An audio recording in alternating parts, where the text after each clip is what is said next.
ശൗല് വിചാരിച്ചു യേശുവിന്റെ ദാസനായ സ്തേഫാനോസിനെ എറിഞ്ഞു വന്നിട്ട് എനിക്കൊന്നും പറ്റിയില്ലല്ലോ, ദൈവസഭയെ മുഴുവനും ഞാൻ അടിച്ചു പൊട്ടിച്ച് കളഞ്ഞിട്ട് എനിക്കൊന്നും സംഭവിച്ചില്ലല്ലോ.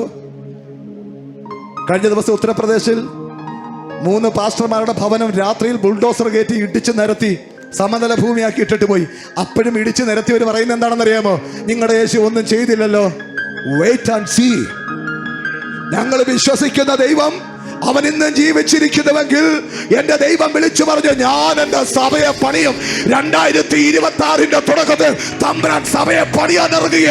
ആ പണിയെ തടയുവാൻ ഒരു വർഗീയ ശക്തികൾക്ക് കഴിയത്തില്ലെന്ന് ഇന്ന് പ്രാഗൽഭ്യത്തോടെ വിളിച്ചു പറയുക.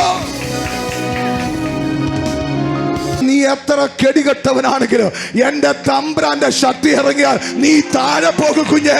ഇന്ന് നീ ചെയ്യുന്ന അഭ്യാസങ്ങൾ മുഴുവനും അത് വൃതമാക്കി മാറ്റുന്ന ചില ദിവസങ്ങൾ അടുത്തു വന്ന് ലോകത്തിനോട് ഞാൻ വിളിച്ചു പറയുകയാണ്, സ്വർഗവും അവന്റെ സൈന്യവും ഇതാ 2026 തുടക്കത്തിൽ അവന് ഇറങ്ങിക്കഴിഞ്ഞു. അവന്റെ സൂര്യനെ കവിയുന്ന അവന്റെ പ്രകാശവുമായി അവന് ഇറങ്ങിക്കഴിഞ്ഞു.